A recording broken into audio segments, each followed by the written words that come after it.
All right, you prefer Yung Dapp? Yes, sir. All right. Y-U-N-G. Y-U-N-G. Two P's on the Dap. Two P's. It's short for Dapper. That's what a lot of people don't know. People think it's dap like dapping up. A lot of people say dab. They think it's dab like doing a dab or some shit. That's old. It's dap like dapper, even older. I'm going even further back. Motherfuckers ain't used the word dapper in forever. But yeah, I'm third generation. The top hat and the cane type shit. Boy, don't make me pull my shit out. I got hats. I got canes. I got all that shit. I got gators that'll bite your ass. You know what I'm saying? I can step out with the gators on my feet. Boy, yeah, Yung Dapp for real. You're waiting for like the big show for the Dapper, the full Dapper. Well, I mean, I popped out suited and booted for shows before, but one thing I noticed is a lot, especially if doing rap shows, motherfuckers don't want to see you out there suited and booted. They want to see you, you know what I'm saying, in the hottest designer shit. They want to see you in the Hellstar shirt. Yep. They want to see you in the Mary jeans. They want to see, you know what I'm saying, shit like that. I don't do none of that shit. I keep it real. I don't do none of the trends, I don't do none of that shit. I wear my Levi 501s. I wear my white t-shirt. Yep. I thug like that, you know what I'm saying? I'm from the west side of Vallejo. We don't give a fuck about all that extra fashion shit. You know what I'm saying? I mean, it's cool. Don't get me wrong. It's cool to pop out and be, flyed up and look like $1 million and shit. But my OGs, my family taught me it ain't on you, it's in you.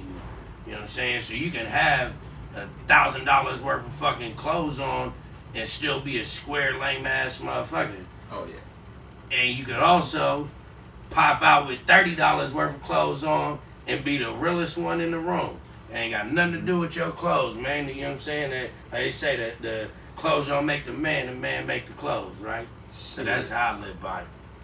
Damn. All right. Well, here I'm gonna do a little introduction. Yes, sir. I'm Tyler Kroll. This is BSnBanter.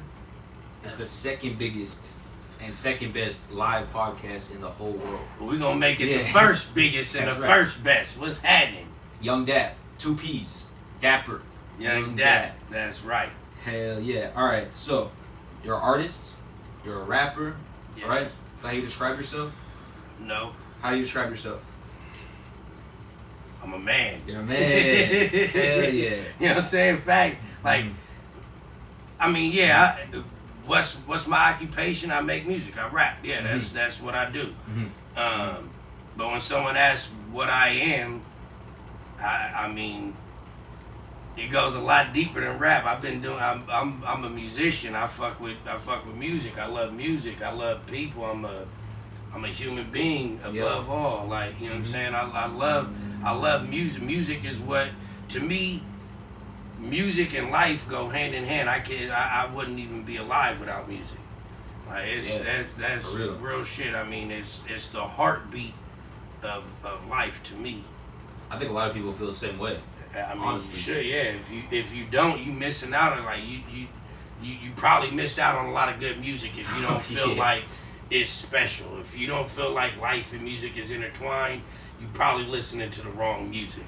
And that's another thing I don't like saying either though. I don't like saying any music is bad.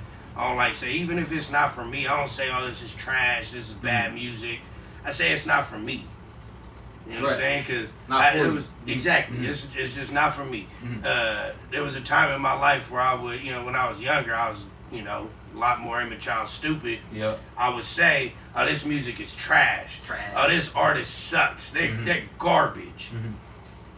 And then it dawned on me one day. I said, "Man, if somebody was to tell me Bob Marley was garbage or trash, the way his music affects me and the way I feel about his music, if someone was to tell me the Funky Aztecs was garbage or trash, the way I feel about their music, those are my big brothers, my uncle, my family, I would be highly offended." Yeah. You know what I'm saying? If someone told me Stevie Wonder was garbage, I'd be highly offended. So I had to take that into consideration when I was saying these things. I'm like, wait a minute.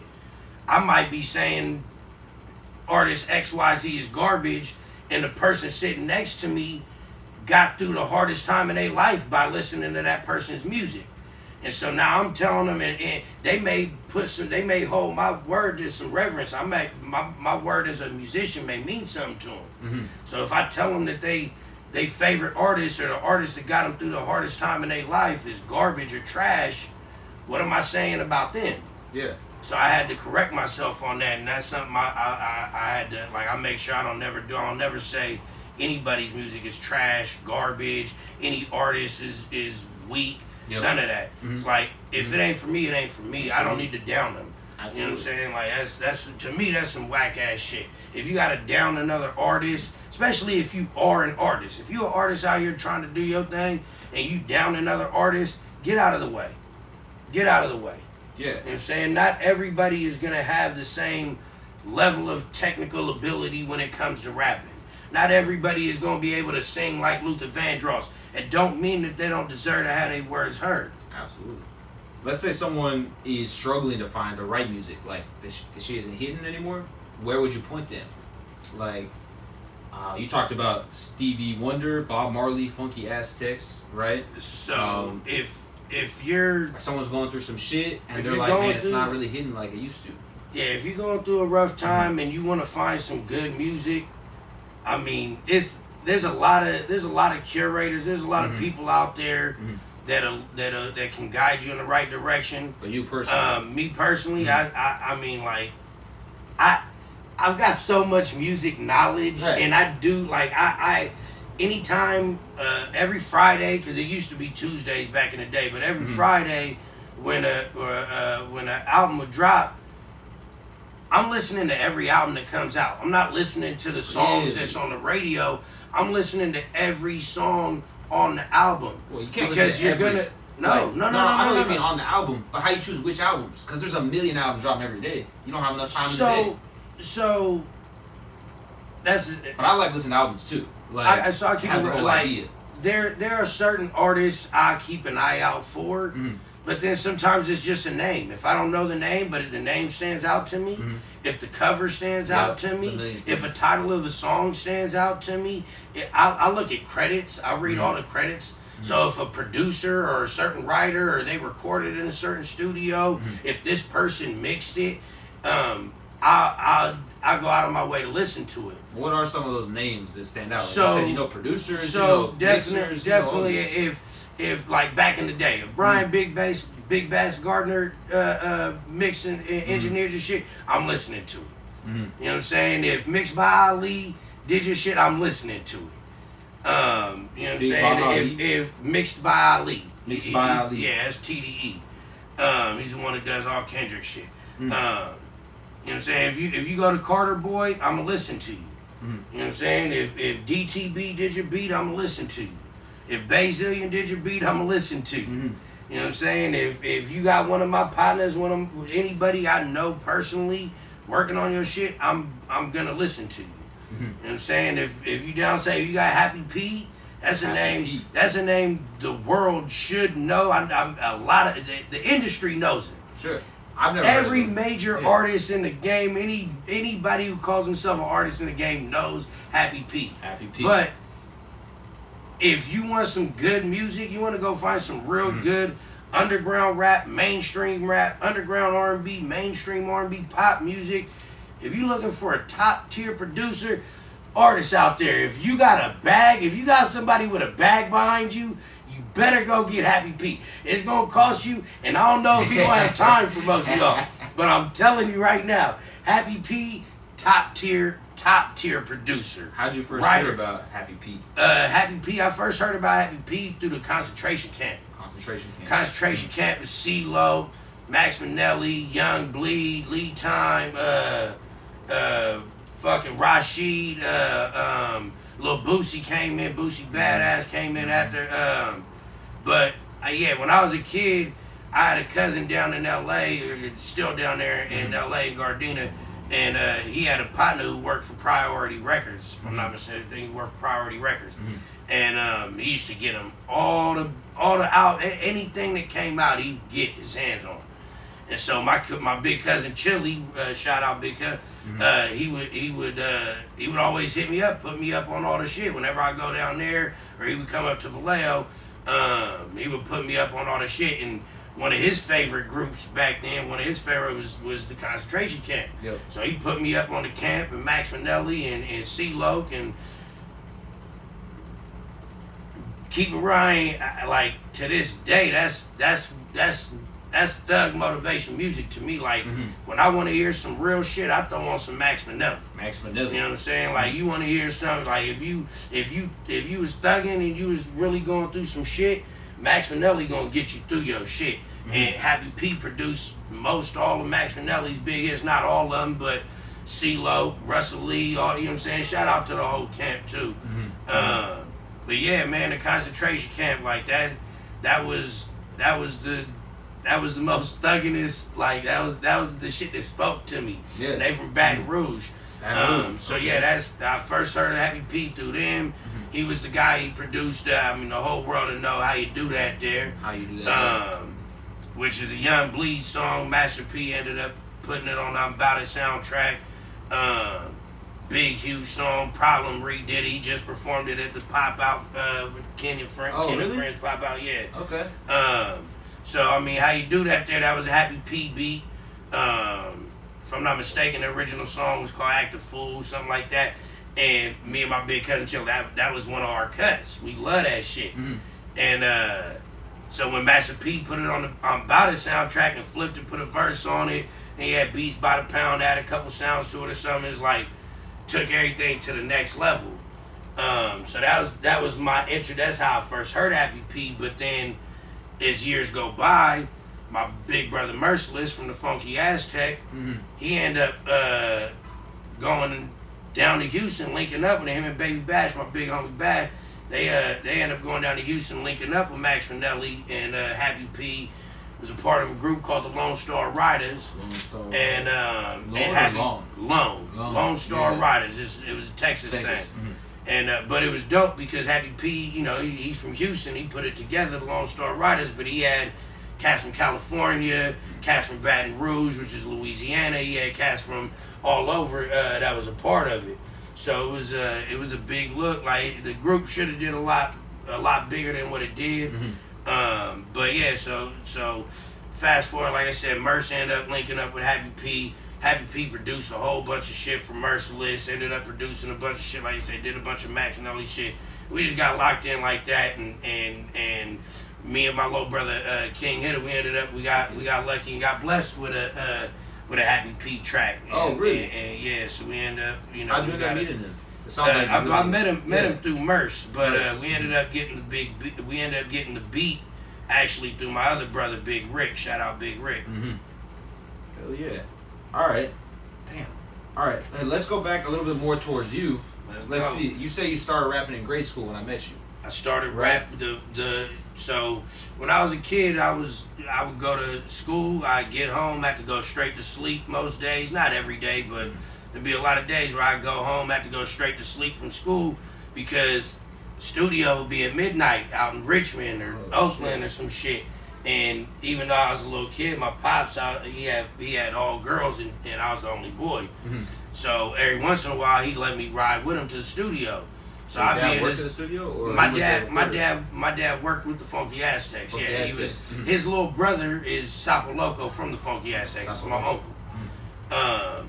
So every once in a while I get lucky and get to ride to the studio, and I'd watch the Funky Aztecs record and shit. And then as I got a little older, I'd get to go a little bit more, and I'd be in there watching all the big dogs record and just listening to the Funky Aztecs, listening to motherfuckers like Tupac, listening to Corrupt from the Dog Pound, Mac Dre, listening to cats like that, made me want to rap. Every time I heard Merciless spit a verse, I wanted to rap too. Yeah. So I knew when I was a little kid, like when we'd be in second, third grade, I'd have my brother Ray and Mondo, well, they're my cousins, but we grew up as brothers. Yep. I'd have them all lined up. We'd be in the backyard acting like we was the Funky Aztecs on stage. I'd be watching them rehearse and do their So alright, you gonna be him, you him, I'm him. We gonna sit there and rap everybody's line, and we sit there and play the tapes, and you know, everybody rap the part that I tell them to rap. Mm-hmm. And then as we started getting a little bit older, once we was in like end of elementary, junior high, I started telling them like, nah, we gonna sit down and write our own raps. I give everybody a pen and a pad just like this, and everybody had to sit down. I wouldn't let motherfuckers get up. I'd play a beat, and we ain't changing that beat until everybody writes a verse to it. I love that. So we sit there and write. This is like 8th, 9th grade. You already started Nah. This is 6th grade. 6th grade. It's like okay. 6th grade. Mm-hmm. I be telling everybody to write. We be sitting there just freestyling all day. Everybody just rapping. I knew that that's what I wanted us to do. Like I thought, I don't know why I thought that it was like, I mean, you know, it was the 90s and stuff. So it was like, that was the only thing we thought of. It was like, we wasn't going to play basketball to get out the hood. We wasn't going to play football. We wasn't doing all that. My little brothers was raw in baseball, but we was smoking too much. Like, I played a year of football. I got kicked off the team for smoking. That was in 4th grade. 4th grade. I swear, hand to God. My coach still alive. He'll tell you about it. Yep. Yeah, so it was like I knew we wasn't gonna do nothing like that to get up out the hood. Like, you know what I'm saying? Like, back then, and we had the example. My uncle was doing it. My big brothers were doing it. So we seen the example. We seen that it was possible. And I'm like, you know, shit. I was nice already back then. I was nice with it. So I was like, all right, man, we gonna do it like this. So I would push everybody to write, push everybody to freestyle. By the time I was 11 years old, my big brother Merce took me to the studio for the first time, let me record some shit, put me, you know, like actually booked a studio session for me and him to go in there and do a song together. So we went in there, did a song together, and from there, I would get invites to the studios to just come down and potentially get on something. Shit. And I'd be at every studio session at any one of my big homies, anybody I knew that had studio session, from 11 to like 12 or 13, it was like about a year and a half, 2 years. I was in everybody's studio session with a pen and a pad, writing a verse for every single song, even though I wasn't getting on it and people didn't even ask me to. I was just writing a verse to everything, and no matter what was going on, I'm writing a verse. And I'd rap it to anybody that would listen to it. Hell yeah. And so, when did you start actually releasing songs and like promoting it? Like at that point, you're recording, you're writing. So at that point, I'm just writing, recording as often as I, you know, whenever I could. And then one of my older homies, Serge, he's my big brother, man. He was getting ready to put together a record label. And he was looking for, you know, all the local artists and stuff, and he knew I was, you know, running around the neighborhood, rapping all the time and stuff, and doing my thing. And he had heard the song with Merce and everything, and he was like, "Shit, you want to get down? Well, let's do something." So he put together a label, had about 4 or 5 artists, bunch of my, you know what I'm saying, bunch of good cats, dope rappers, you know what I'm saying, like motherfuckers that we all went in there and pushed each other and made each other better and shit. Like, just, you know what I'm saying, was doing what we could. Well, I fast forward to even before that, though, to keep it real. Okay. When I was 15, I got sent out to Seattle. Okay. And when I got out to Seattle, I got some met over there. my brother DJ, TNT, The Natural Truth, and Smiley G. And when we linked up, that's when all our bars, everybody's bars went like another level, because they was already like, they brought a different kind of style that we wasn't used to. We brought a style to them that they wasn't used to, and that was really what took my bars up to the next level. Was, I mean, no bullshit, 8-9 hours straight rapping, me, DJ, TNT, Smiley G, TNT, King Hitter, my brother Leany, rest in peace, my brother Sody, rest in peace. We just be sitting there rapping, Yep. 8-9 hours straight. We get off work and from 4:35 in the afternoon to 2, 3, 4 in the morning. So you get we'll be up rapping. You're there at 15. You're working and you're rapping. Working, yep. So like 15 what, 8 years hours old, day working in the warehouse. Yep. 8 hours. Yep. Go You're to work sleeping for a little bit. Go to work at 5, 6 a.m. Shit. and come back home. If we couldn't get into a studio, because my brother DJ was always trying to get us in studios and shit, we couldn't get into a studio. We spent all night just rapping. Rap, and that's all we did. Can you still find the songs out there right now? Like we ain't released none of them songs from Seattle. I got some of them songs, but they ain't never gonna come out. Those never. Nah, it is.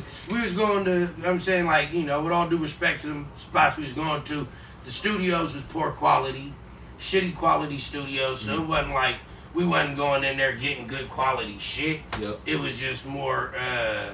Just for the exercise, you know what I'm saying? Just going in there and trying to come up with ideas and shit, and actually play with our voices on the mic and shit. See what the levels. You know what I'm saying? Exactly. But then so when I came back from Seattle, that's when Surge hit me up about doing the label shit. Like I said, man, and then when we was in the studio, you know, like I said, Surge would bring in every name artist from around the Bay and stuff, from Vallejo and everything. We had Turf Talk and fucking damn, what was bruh's name? I think it was hard too. My nigga Do Dirt. Fucking, we had Young Drew in there. We had Gaddafi and all the Young D boys. So, you know what I'm saying, Surge would bring in some names, we bring Baby Bash in and a couple other motherfuckers, like, and we just be in there, everybody writing, whoever had the best verses was getting on. So we be in there, you know, doing, you know what I'm saying, like really pushing each other to do the dopest shit. And that was dope as fuck too. Shit, it was me, Surge the Fool, Vince Vega, JC, my partner Jay Minix would be in there singing all the hooks. Like we was in there just fucking around, just, you know what I'm saying, doing a lot of work.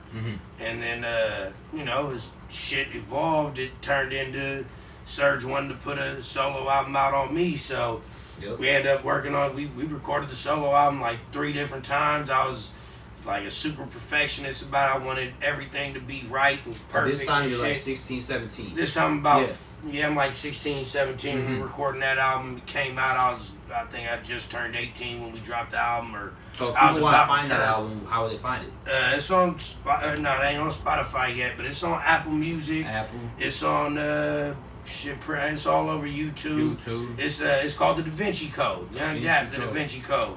Had a couple little underground like classics on it. We had a cut called Toast to the Gangsters. That, man, we go out there and perform that shit, and didn't matter if we was in Oakland, Frisco, Vallejo, wherever we was at, Concord, San Jose, Sacramento, we performed Toast to the Gangsters. They went nuts. I'm like, go on, baby. That'll be out in just a second. Okay, I'll be out there in just a minute. Hold on. My bad. We got the 5-year-old. We got my daughter. My daughter checking in on us. I'm telling you. Yeah, she gonna be dropping something.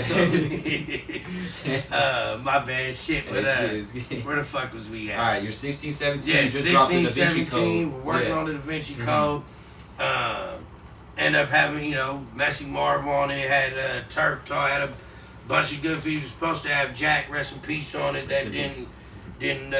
Unfortunately, he ended up getting locked up. I think down in Mississippi or something at the time, and we wasn't able to materialize. But the song that we worked on is still on. It made the album.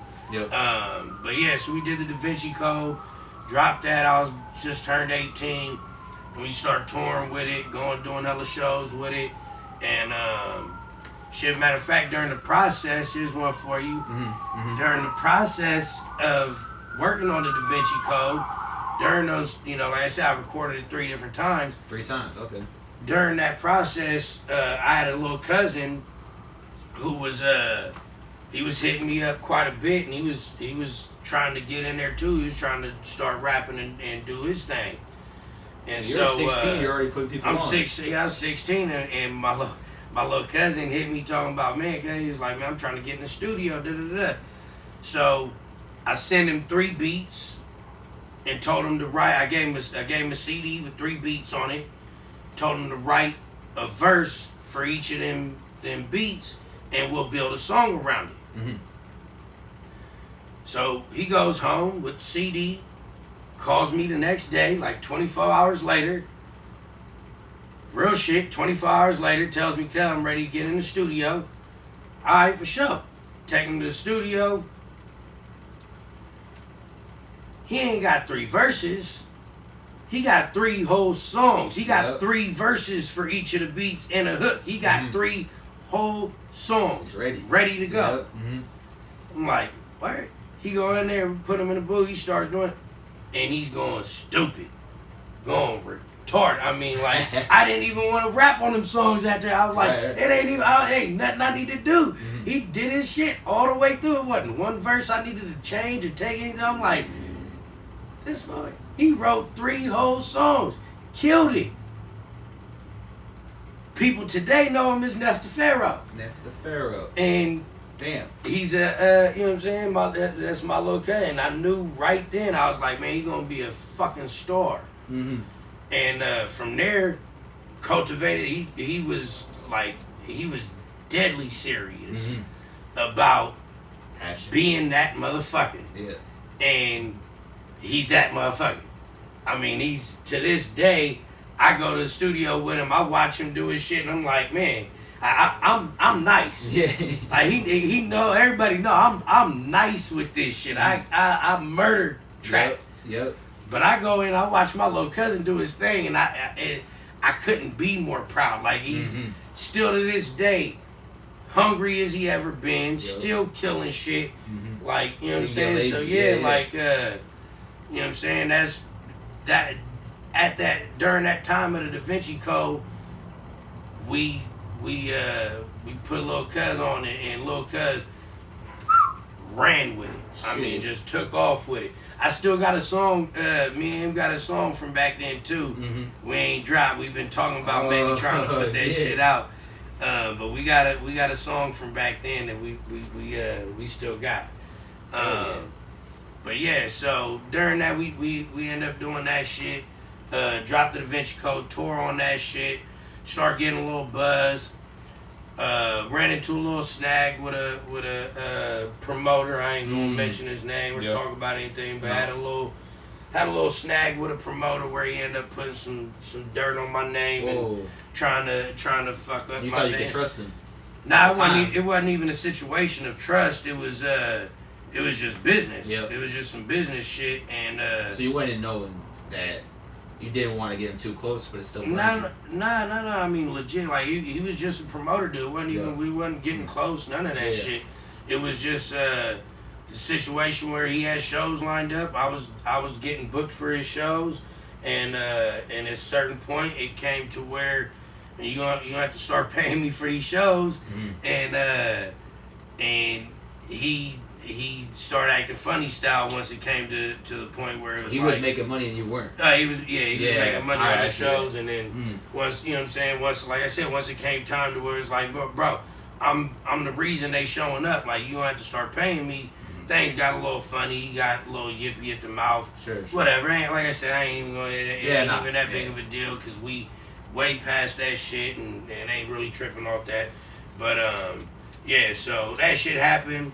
Yep. Put a little speed bump in my shit. You're getting closer to like 18 at this time. You're already doing shows. At that time, I'm already, we've been touring on the Da Vinci Code for about a year and a half. So at that time, I'm, 19, 20, maybe 21. So then start doing shows on my own and shit. And just how far are you going on tour? Is this California? You going up the states, East Coast? We was moving a little bit. We was going up and down the coast. We had done Vegas. We had done some shit in Arizona. We had done some shit in Salt Lake City. Okay. But it wasn't nothing major. Like, it was just I was building my I was getting my shit on. I had heard Salt Lake City they can party there. You wouldn't expect it. You wouldn't expect it. Yeah. You wouldn't expect it. But they can. Salt Lake City turned up. Yeah. All right. Damn. Cause I've been hearing that. I don't Salt trust Lake- it, but Salt I hear Lake it. City Yeah. turn up. It's cold, but they turn the fuck up. All right. Oh shit. Yeah, so it was. Yeah, you've been touring. You've been hitting it I hard. was touring, doing that shit, and then you know, fucking me and my wife met, and and you know, my son came into my life, and that shit, you know, I never stopped making music, but I stopped dropping music for a minute. Right. And It's no longer the most important thing. It wasn't the most important thing. Yeah. I had a son I had to take care of, and you know, it was becoming more like you said, it was the most important thing. It was priority number one. Absolutely. So I was still recording my music all the time. Okay, baby, go on. Just a few minutes. Go on. You can't keep interrupting us, best girl. I told you that. Trying to get an interview too. Yeah, So yeah, man. Like I said, I was always recording music and doing shit, and you know, during that time, I really took shit to a whole another level with like the technical rapping, like the bars and shit. Like I was always real nice with how I could always rap my ass off. But during that little break of dropping music, I went to some crazy ass like dark spots. Went to some real like I went wild with it for a little bit. You learned about yourself a lot. Yeah, songs people will never hear, but you know what I'm saying. It's like raw. They raw as fuck. You but still they keep just, them. Oh, I got them. Yeah, got them. But you know what I'm saying. It's like, you know, that's personal shit. Because I was gonna ask, like, a lot of musicians, especially people like yourself who are just making shit all the time, like, you only see like a small percentage of everything they make. For sure. So you save everything. Yeah. Well, you just got like, what's the hard drive situation like? Because I had a friend, he had so many unreleased songs, and then he lost. He had a backup, and then both of them got corrupted. He was pissed off. I got 3 hard drives, 3 2 terabyte hard drives, 2 terabyte. full of shit. You know what I'm saying? Like with a bunch of shit on. But how many of those will ever get released? Do you think? None. Damn. But what's fucked up is my little brother King hit it. He got a hard drive with a bunch of songs we do want to release. Yeah. And that shit got encrypted, got locked, and he's locked out of that shit. He taking it to a couple. So hey, if you can unlock files, it's just some encrypt. There was some files that got lock codes or whatever put on. If you can unlock these files for us, hit me up, Yung Dapp. 2 piece. It's young motherfuckers. ITSYUNGMUFUCKAS. Hit us, please. Instagram. We need help. Yeah, for real. And you're not the only person who's got that problem. You know, like, I hear about that a lot. Like I said, man, we're taking it to computer stores. They tell us they can't do nothing about it.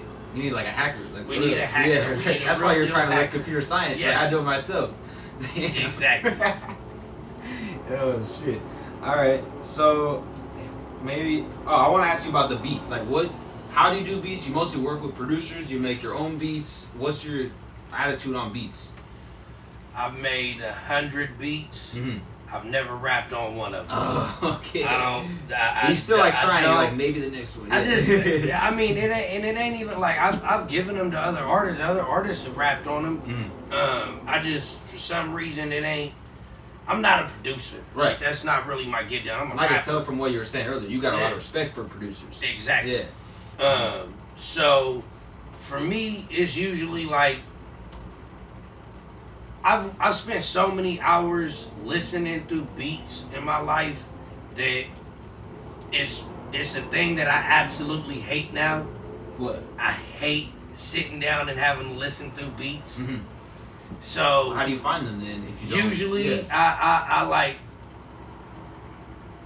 had somebody curate for me. Oh, good. All right. So you have someone else to like trust in. I got a couple nieces and nephews, and I got a couple little cousins and stuff that I just tell you. What I'm saying, I tell them, man, like, here's the spots to go. Here's where you look. Fucking find me dope ass beats. You know what I'm saying? If you sitting around bored not doing nothing, spend 20-30 minutes listening to beats. whichever ones catch your ear where you're like, damn, this shit's fucking raw, send me that shit. Yeah. You know what I'm saying? Also, I got producers that I actually work with, you know what I'm saying? Like, I got producers that I deal with personally, but I like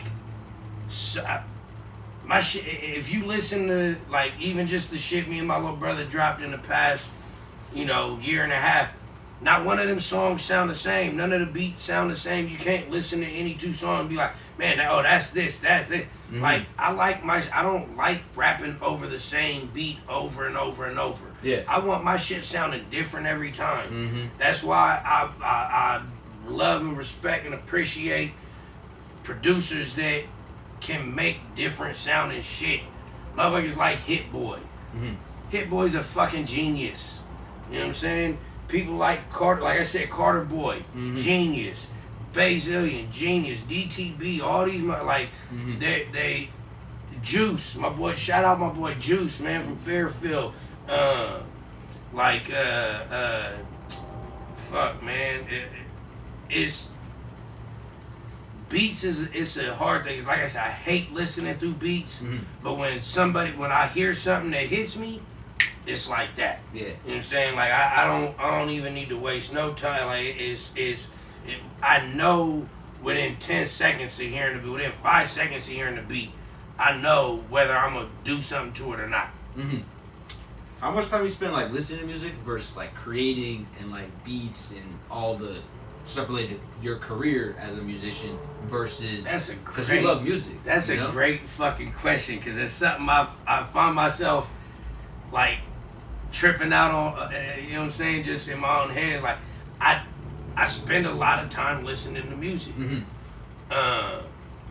Probably more time than I should. Yeah. You know what I'm saying? Like, truthfully, I mean, not that I spend a lot of time working. I ain't gonna say enough. It ain't never mm-hmm. enough. I spend a lot of time working on my own music, but like every day. Because like you were working on stuff before I got here. Exactly. Yeah. Every day I'm doing something to try to work on some music. Mm-hmm. But I listen to music a great deal. Like, I mean, all day I'm listening to music. Like, when I'm in the car with my daughter, she knows it's music time. Mm-hmm. When we get home, it's music time. Like, music is playing all day around here. Hell yeah. Has there been a specific song stuck in your head lately? Fuck. Man, it's a few of them. It's a few of them. But if I'm being real, so Dog Pound just dropped a new album. They got a song called Always on My Mind. Mm-hmm. Great fucking song. Great song. Shit. Mo 3 just dropped his new project. I've been listening, you know what I'm saying? Anytime I can get some new Mo 3, rest in peace, Mo 3. Rest in peace. Anytime I can get some new Mo 3, I'm on that. But the song AR with Big X and Mexican OT, that motherfucker right there go hard. Shit. Now I listen to it. Like I said, I listen to a lot of old school shit too. Mm-hmm. Though I listen mm-hmm. to a song called "Sweet Baby" by George Duke and Stanley Clarke. Great fucking song. Shit, I've been listening. I ain't going. Shit, yeah. I've been listening to motherfucking "Just Kicking It" by Escape. I've been listening to motherfucking I've been listening to a lot of shit. We've been listening to a lot of Tracy Chapman, mm-hmm. The Promise, Fast Car, like all Tracy Chapman's whole catalog is raw. Like that's the thing, motherfuckers wouldn't, you know what I'm saying? Like by the look, just like by what I do, people don't expect it. How deep the music. Like I listen to everything. Right. You know what I'm saying? Matter of fact, just last night I was listening to fucking Nirvana and Sum 41 and shit like that. Mm-hmm. Like I listen to everything. Yep. Like like whatever my mood is, whatever I'm feeling. If I hear something that reminds me of something, I'm like, oh shit. Connections. Exactly. Mm-hmm. Like. Is there an album you say is like #1 album ever? Because I know you say you listen to albums. Like legit. I mean, probably. Probably Survival by Marley. Survival is an incredible album from front to back. Yep.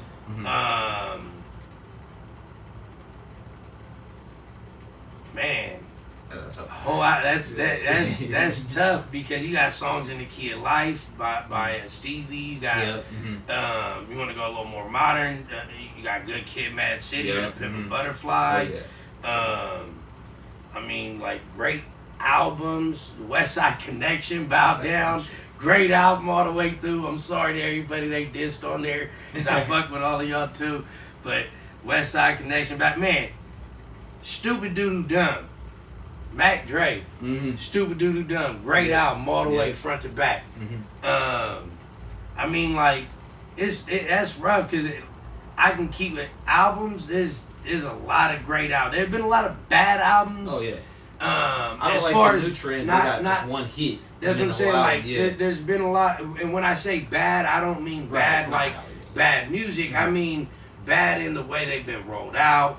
Bad in the amount of amount of songs, the lack of cohesion, the exact like I like 30, the story, 30 songs on one project. They take on like an emotional roller coaster from beginning to end. I like that shit. Like Damn, another Kendrick. I mean, really Kendrick albums.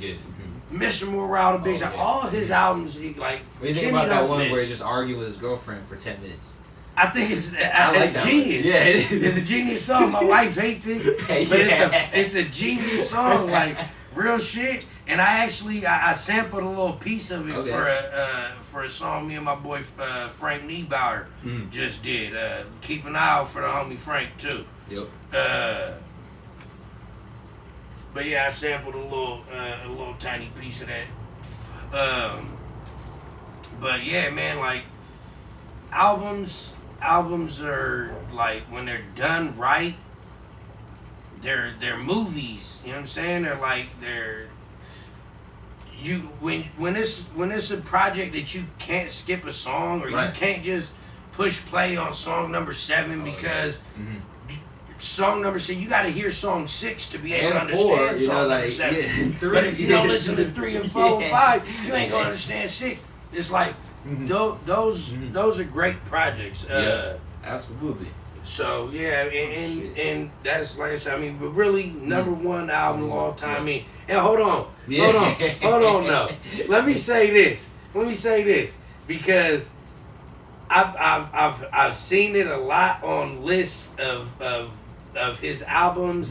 This one's all the way down towards the bottom all the time. People always get this album shit for some reason.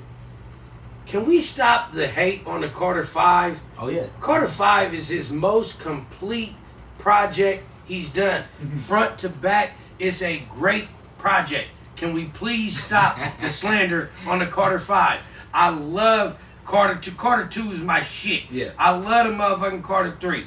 I love Lights Out. I love all that. But the hate for Carter 5 has got to stop. Because if you listen to that shit front to back, Wayne is telling a story, and he's actually getting. I mean, like he's really talking some shit on. I'm tired of the slander on the Carter 5. Great album. Great album. Stop with the bullshit. Hell yeah. All right, a little bit of left turn, but you've been focused on rapping since you were a kid, right? Yes, sir. Have you ever done any kind of like singing or melody at all, or like a little bit, or change your voice up? You know what I mean? Yeah. I have. On my first project on the Da Vinci Code. Yeah, some cuts. There's a couple songs on there that I damn near wish I could have back. There's a couple songs in there. Looking back, like at the time, I was like, yeah, you know what I'm saying? This gonna hit for the ladies and shit. A couple songs I wish I could have back on that one. But yeah, I've messed around. I've done a couple little, songs with little harmonies and shit, little auto tunes on it and shit like that. That's not like your main focus. But I'm a rapper. Yeah. You know what I'm saying? Like I rap. So yeah. Absolutely. You know well, what I'm shit. saying? Like, all right. So talking a little bit in that same vein. Yeah. Like I was listening to some of your songs on the way over, and you got a lot of songs with melodies in it by other people. How do you find people to do that, and what's your process like? That's my little brother. That's always your little brother. That's King Hitter. Yeah. I mean, when it comes to melodies, when it comes to like writing, he can write for singers and all kind of like. Lil bro is so fucking dope. Like I even got a song where I said something about, you know what I'm saying? Like he got a style even I can't fuck with. Like I don't give too many people compliments like that. You gotta be like my folks or somebody I really respecting this shit. And like that, like all the any songs you hear with me on it where it's some melodies and some harmonies and shit like that, that's always King Hitter. King Hitter. That's King no one Hitter. else. I mean, you know, like he Fed Up. I got my uncle Mo Better. Yep. He doing background harmonies. He started some, but that verse with the harmonies on it, the singing verse, that's King Hitter. King Hitter. Yeah.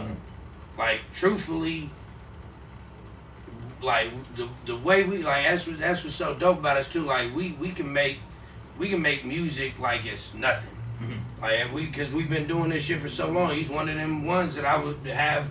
We be in his shack. We be in his bedroom, and I be making everybody write rap. He'd be the only one sitting there actually trying to write a fucking. Excuse me. He'd be the only one sitting right there trying to write a verse and shit, and then he took it upon his own when I was still paying for studio sessions and doing all that shit.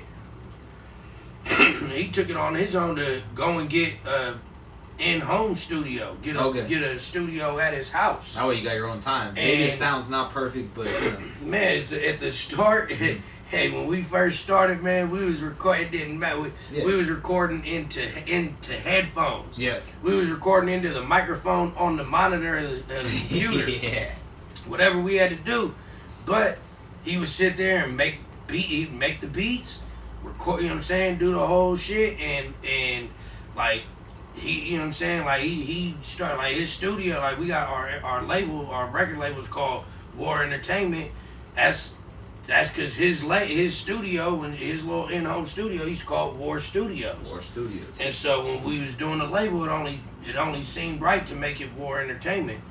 But yeah, like he really put all that shit together as far as like. You know what I'm saying? Doing the in-home shit and not going and putting all our resources into trying to get into a studio. Like, fuck it, we just we'll record our shit right here and keep building up our studio, keep buying nice equipment for our studio to the point where now we record our shit right here at home. I got my own shit, he got his own shit, and we're not always in the studio together. We're not always in the studio. Yeah. Sometimes we'll send that shit back and forth. Sometimes one of us will go to the other's house. Does that affect like the audio quality at all? Not at all. It doesn't. Not at all. What format do you use? And I know this is maybe not the most interesting to people, but So I mean, I try to send in WAV as often as possible, but sometimes you know what I'm saying. Like you in a rush. You gotta send that shit in MP3 through now the fucking. It doesn't work as well. It ain't even that. Like you can get your vocals just right on MP3. Like the quality loss with the way technology is now is like very little. Like back in the day, trying to fucking bounce something through an MP3 or something and try to take them vocals somewhere. I remember taking vocals to other studios on it with MP3. They be like, I ain't even loading these up. If it ain't a wave, I'm not even loading this shit up. All right. But nowadays you can take an MP3 somewhere and that's just the quality loss is minimal. Damn. I mean you don't even notice it. So circling back around a little bit. So let's say it sounds like you work with a lot of people you know already, right? Let's say someone hits you up and is like, "Yo, I got a dope ass beat. Never heard of them. Like, just hop on." They say, "Yo, I'll pay you a little bit," or I don't know how that works. The features. How does that process work for you? So. It kind of depends. Like every situation is different. If somebody sends me some shit, and I'm like, man, this shit's so dope, I can't not get on this. Yep. There's levels to it. There's a good chance like you probably won't end up paying me for the feature. Yeah. You know what I'm saying? Like there's a good chance you won't pay me for the feature if I really love that shit. That point. Yeah. Yeah, like if I hear some shit and I really love that shit, like you know what I'm saying, and I do my research on the person, I find out who they are, and I'm cool with it. Like, so it's never just like a number. It's like you want to make sure it's a vision. It ain't never just a number. Yeah. But so you know what I'm saying. Sometimes it has to be a number. Sure. Sometimes it has to be a number. Like most of the time, it has to be a number. We all got like you know what I'm saying. So like usually, you know what I'm saying, either go through either my little brother or my uncle and dog. Dad, my hair's really tight. Okay, I'm coming, baby. I'm gonna be out there in just a minute. My bad, bro. Nah, it's all good. I can go for as long or short as you want. Nah, we good, man. She's straight. She can even come in if she wants. Her big brother's out there too. Oh, so okay, that's good. That's good. She's straight. Mm-hmm. Nah, so yeah, like, you know what I'm saying, they either go through my little brother, they go through my uncle, my aunt dog, like, yeah, man, like, sometimes it's gotta be a price though, like, you know what I'm saying? Most of the time, like you said. Most of the time it's gotta be a price. You gotta have something real special.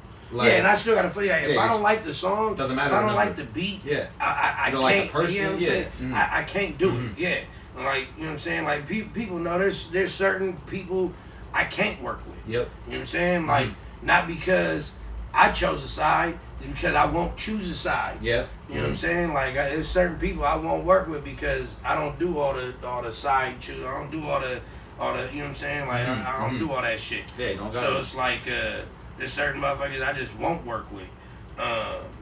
But yeah, I mean definitely if you send me some shit, make sure you send something dope. Don't send me nothing whack. Don't send me some bullshit. Cause I don't even like to and like I said, I don't even like you, but like if you know, like if you listen to if you sending me some shit, it's cause you know who I am. Right. You've listened to my shit. Send me something that quality. And Send you're me gonna something listen on to it. it. I'm gonna listen to it. Yeah. You know what I'm saying? And like, even there's even been times where like someone will reach out to me, the song won't be for me. Yeah. But I still like the song. Yeah. And I still like help them, you know what I'm saying? Like I still post it on my shit or whatever, just be like, it ain't necessary, it ain't a song for me, but I still like this song for you. Like this song's dope. Yeah. It just ain't like I don't think I can make it better. Right. It doesn't You know like what I'm saying? it doesn't make you think about, oh shit, I'm gonna do this and then that. You know, there's like Exactly. I can't really. That makes sense. Let's see. I don't have like a ton of questions left, just so you know. But is there anything else you think is really important people know about you as far as like what you're doing, where you're from, like your energy? Because you have great energy. When I met you, I saw you on stage and immediately like you took over the stage. And it was a small venue, you know, less than 20 people there, but the whole place turned up. You know? Yeah. Appreciate that. That was sick. Well, I mean, shit, yeah. Like you're not just an artist, you're a performer too. Oh, like, yeah. You know what you're doing. Yeah, facts. Yeah, I mean, like I said, when I was real young, that's you know, I got thrown out on stage. Anytime I was on stage, I had my uncle dog right there, like pushing me, That's all you. pushing me, telling like, man, get your ass, like move, do something. You can't just, you know what I'm saying? You don't just stand in one place and, you know what I'm saying? Like, didn't no one come to see that? They want to see you moving around. I ain't no dancer. I don't be doing all that shit. But you're moving. I'm, you know what I'm saying? You're putting like, emotion in. Yeah. The emphasis. It's not flat. Factuals. Yeah. And so, yeah, like as far as like the performance, like anytime, I ain't the type of motherfucker that'll let her pat myself on the back too much. But I'm gonna tell you right now, if you see my name on the card, you might want to pop out for that. You got anything coming up soon? You know what I'm saying? Like, yeah. So we this Wednesday we're gonna be doing something out here in Sacramento. I don't. I'm gonna keep it real. I don't remember the name of the venue. Right. Which is fucking whack as fuck. I wish I had the name of the venue right now. It's Young Motherfuckers on Instagram. On Instagram. It's gonna be on there. Yeah, it'll be on there. You'll find it on there. But yeah, so we doing something this Wednesday. Got some more shit coming with my little brother King Hitter, of course. We constantly doing shit. We just dropped a song called Friday After Next. We just dropped that last Friday. So we got that shit we moving right now. Hit is about to drop a song with my cousin Scando, the Dark Lord. They got a song called Play It Cool they about to drop. That motherfucker's gonna go crazy. Hell yeah. Me and Neff working on some shit too. We gonna, you know what I'm saying? He got a little a compilation thing that we've been talking about trying to put together. So, you know what I'm saying? It's something might be in the works. Something might be in the works on no that. Promises. Matter of fact, this week I'm doing In the Box. Shout out to homie Sage. Shout out Gritty Lex. You know what I'm saying? Yeah. So I'm gonna be doing In the Box this week. Shit, man, we got a lot of shit coming up, man. We're gonna be within the next couple weeks, we're gonna send out a lineup for the. We're gonna have a list of shows. Best places on Instagram for Best place on Instagram, TikTok, all, you know what I'm saying. All the social medias is the same. It's young motherfuckers. Yeah, so we gonna definitely hit them with a tour. We gonna be out there touring and shit, moving for this Bazillion track. I got a song called Bazillion. Shout out to homie Bazillion. All right. That's the most recent one. Yeah, that's gonna be shit. The first solo song I dropped in probably about a year or so. Okay. So everything been with my brother King Hitter, man. We've been, you know what I'm saying, working on a lot of shit. So this Bazillion track gonna be my first solo one in a minute. But we pushing. We're gonna be out hitting. We're gonna be in Frisco. We're gonna be in Oakland. We're gonna be in What's your favorite venue to perform in? Shit. That's a good question. Because that matters, you know, where the seating is, Nah, for how sure. full, the stage, lights, sound. I love Harlow's. I love Ace of Spades. Sacramento. Shit, what was the one spot? I be fucked up with these names. Where was that? There's a spot out in Concord I used to do that was dope as fuck. What made it dope? The crowd, man. It was the crowd was always turned up. You know, Concord's right next to Vallejo, so we'd have, you know what I'm saying, Vallejo be in there packing that bitch out and always love. How long were you in Vallejo for before you came out? I was born and raised in Vallejo. Yep. Yeah, I was born and raised out there. I just, you know what I'm saying, moved out here about 14 years ago. Okay. Me and, like I said, me and my wife met and we, you know, found this, you know, shit. West Sac's been cool, you know what I'm saying? Hell yeah. Alright, so you got a lot of shit coming up. Can't remember the place in Concord. Couple, like, left turn questions a little bit. I can tell how much people mean to you from our conversation. How important is the idea of, like, community when it comes to everything to you? I mean, it ain't nothing that, like, community is everything. You gotta have your people behind you. You know what I'm saying? And you gotta be real for your people. You know what I'm saying? Like, that's the other thing too. Like, that's part of why I don't like to do all the extra bullshit that most rappers be on, cause people gotta understand. Like, I'm just a regular human being too. Right. I can rap my ass off, but you know what I'm saying. The motherfucker that come and clean your toilets that does that shit hella good, he ain't gotta and make $100,000 a year and make look. He ain't gotta walk around like that. You know what I'm saying? It's like not everybody who's you know what I'm saying, like doing something, and not everybody who's viewed as somebody gotta act like they somebody. Right. You know what I'm saying? I ain't like I always been told by all my, like, you ain't shit, and that's how I walk around like I ain't shit. You know what I'm saying? I don't need to act like I'm big dog. I ain't gotta act like I'm somebody special. I don't think you act like that, but when I met you, that was the first time. I was like, man, you had something. Like, I was like immediately interested in you. You were like, can I roll up on your table? And I was like, all right, let me talk to this guy, you know? That's right. That's right. But now it's like, community is everything, and like, I don't really have too many. Like, as you see, I call everybody my brother. Like, even though my dad and mom ain't got, like, when I say brother, I don't mean everybody. I mean, like, all my cousins, my best friends. Those are I ain't got no friends. Those are my brothers. You know what I'm saying? So it's like, that shit is everything. You know what I'm saying? My family, like, they'll tell you.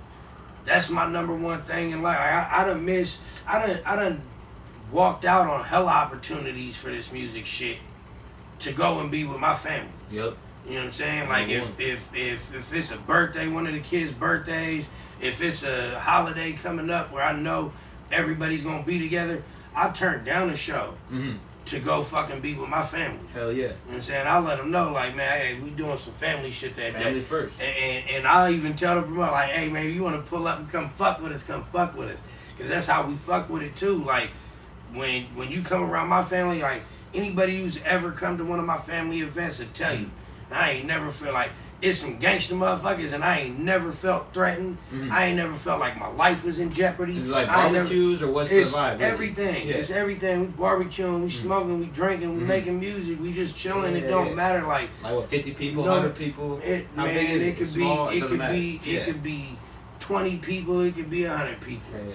Like we get deep as fuck sometimes. It's like a couple times a year, right? Get everyone together. Facts. Hell yeah. You know what I'm saying? It's like we got like I said, man, we from Vallejo, real small town, everybody's fucking family, everybody if you ain't blood related to us, you married to this person or you got a baby with this person or you like we got so much family out there. When we do something like it's like my homie Kevin's out there in Vallejo. He lives out there. I wonder if you might even know him. I don't know. Kevin Calderon is the last name. Kevin Calderon. Biggest NASCAR fan you ever met. I'll tell you. I don't know. You might know I got an uncle who be fucking with that NASCAR I'm shit. telling you.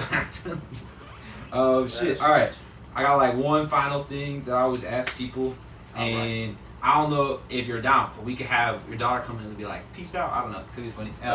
Maybe not. Clear this motherfucker. Let me air it out just a little bit before she come in. I got this fan blowing. Yeah. But what I always ask is, like, Yung Dapp, you ever had a spiritual experience? And what was that like? Like anything that really made you think about things differently? Or whatever that question means to you, you know? Wow. Yeah. You going in. Okay. Yeah, I mean, I've had plenty of spiritual experiences. I've had a lot of shit happen to me that, or like, at least in my head, you know, we don't never really know, like, that's the thing, too, like, we don't know is this shit in our head or is it really happening. But I done had a few times where, you know, where some shit hit me like the. Is there anyone I'm trying like to like specific one that you feel comfortable talking about? Because I know it can be touchy, you know. But I always get good answers to that question. That's why I like it. Yeah. So I'll take you back then. I'm like 13 years old. Yo, 13. I'm coming back from my big brother Rick's house, and we was, you know, I was drinking and smoking, doing things. You know, I was a young buck doing dumb stuff, and I'm walking up the hill, and I get up at the top on the west side of Vallejo. My pops lived up at the top of this hill. Okay.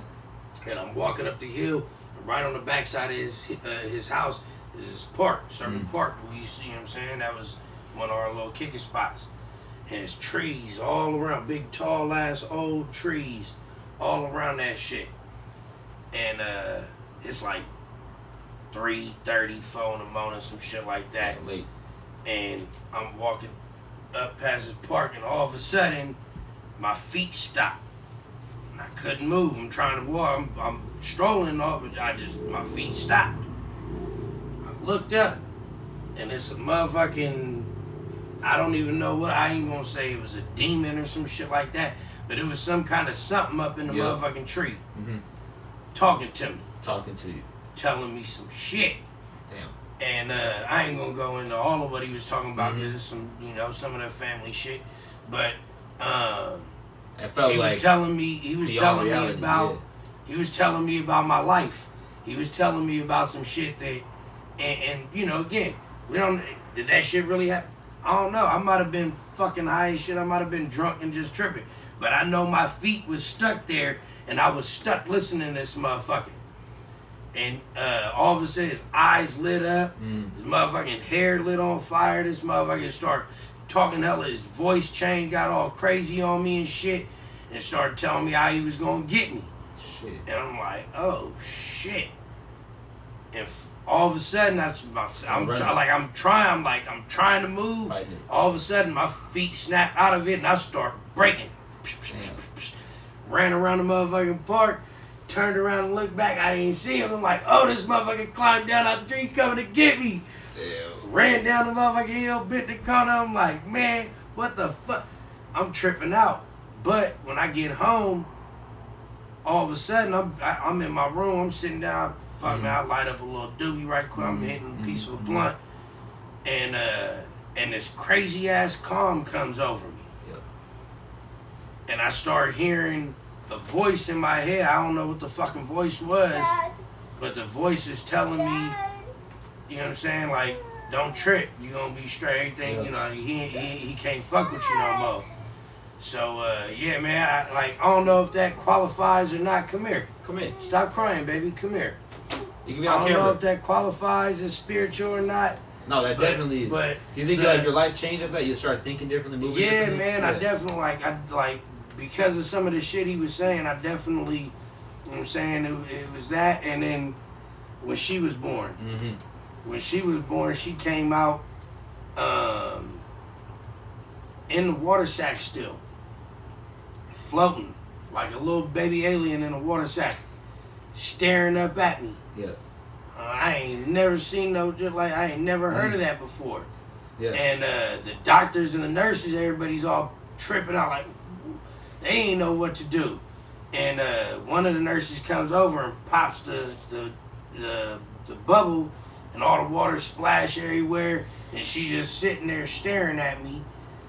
And the doctor tells me, man, I've been doing this for 40 years almost. I've never seen a baby come out in their water sack still. I'm like, man, that's wild. So then, right after that, they gave us the option. It was like, hey, do you guys, you know what I'm saying, like y'all want to, they was going to get my wife a couple minutes with her by herself. They like, I don't remember what they call like the golden hour, so the golden time or some stuff like that. And they was going to give her time to be in there with her by herself. And they asked if I wanted to stay in there. Mm-hmm. And I was like, nah, you know what, I'm gonna let y'all, you know what I'm saying, I'm gonna let my wife go do her, you know what I'm saying, do her thing with the baby and just be in there for, you know what I'm saying, on their own for a minute. So I walk outside to go smoke a blunt, and as soon as I walk out the doors of the hospital, I look up, big ass double rainbow in the sky. I'm like, yo, what the fuck? Go out there, smoke my blunt, start calling and texting all my people to let them know that she's alive and here. And I walk back into the hospital, and I tell my wife what I seen. I show her the picture of the double rainbow I just took. Mm. And the doctors and the nurses all start, like, a couple of them start tearing up and stuff. And I'm like, it was like, man, she's got so much good luck on it. She was like, she was born in her water sack, and you seen a rainbow. They were like, that's ridiculous good luck. So it was like, seeing her come out in that water sack, though, was wild. Yeah, right? Like, that shit was crazy. And she was making eye contact. Yeah, looking right at me. I'm like, yeah, that's crazy. So first thing I did when I came back in, and I brought my Bluetooth speaker back up and put some Bob Marley on for her, and she started going crazy about like, you know what I'm saying? We didn't have to wait for her to open her eyes. Usually when babies is born, you got to wait, you know what I'm saying? It'd be a couple weeks before they open their eyes. Damn. Because she came out in the water sack and didn't have to go through all that, makes sense. Damn, what is it called? That afterbirth stuff, you know, all that blood and everything. She came out and was able to see right away. Damn. So yeah, man, it was dope. It was dope. That's nice. Thank you for telling me that. Hell yeah. Shit. The only other thing is when I walked in here, you told me the story about the stool, and we don't have to do the whole thing. But I just give a bridge version. Like your grandfather's a Navy SEAL. Yeah, so my great grandfather, he was a Navy SEAL. Can I pick it up? Yeah, absolutely. Yeah. He was a Navy SEAL, and he fought in three wars for the country. 3 wars. And during his one of his little breaks in service during World War II, he took my grandma to Thailand to go. Just go, you know, sightseeing, go, you know what I'm saying, travel around and stuff. Mm. And while I was there, they caught a little circus. And at the circus, they had the elephant stand up on one leg. on these stools. Stool. Look at there's an And you can elephant see print it, right yeah, there. Yeah, you can see the elephant print still in it. But they had the elephant stand up on one leg in on these stools, and my grandma didn't believe that they was just regular wood. That, you know what I'm saying? Like it was hollow like that. Yep. So she was like, man, I need some of them stools. So my grandfather worked his way backstage somehow, hollered at the people in charge, asked if he could buy 2 of the stools. They told him, nah, we can't sell them to you, but we'll give them to you. Yep. So they gave him 2 stools. They brought him back home to Vallejo, and they sat in their room for about 40 years until I was born. And then I started. No one had ever sat on them. They didn't let anybody use these stools. And I put a water cup on it. He's like, no, don't do that. Yeah. But it's still solid. Like it's been here so long. Whoever made it, they knew what they were doing. It's all hard, hand It was done. one big chunk of wood. But they wouldn't even let him buy it. They gave it to him for free. They gave it to him for free. My God. And shit. And yeah, so she when my grandmother was moving out of her house, she asked me. She was like, you know, what do you want from the house? I don't really want anything. I just want them 2 stools. Yeah. She was like, don't worry, I got them put away for you already. So when picked them up, it's the only thing I got from my grandmother from out of her house, and when she passed was I got my stools from her. So yes, sir. yeah, it was. Didn't think that was a story worthy of the thing, but I walked in and told that story. I'm yeah. like, man, that's a cool story. It's like I didn't want it to be in the thing. Nah, yeah, it made it. Yeah, it made it. It made it. I love you, Grandma and Grandpa, man. Rest in peace. Yes, sir. Rest in peace, Dirt. Rest in peace, Lenny. Rest in peace, Deke. It's my brother Deke's birthday, baby Deke. I love you. Happy birthday. You know what I'm saying? Free Dip. Free Dip. Free all the homies, nigga. You already know. Yep. Yeah, man. Do a little outro. Like, I'm Tyler Kroll. Once again, this is BSnBanter. I'm here with Yung Dapp. YUNGDAPP. On Instagram, it's Young. It's Young motherfuckers. How you spell that? ITSYUNGMUFUCKAS. It's Young motherfuckers. Y'all know what time it is. All right, we got the little one. She might not say goodbye with us, but she got a song on the way. She got a single. I heard it. The streets aren't ready for it. Peace. Peace. Tell them bye, man. Nah.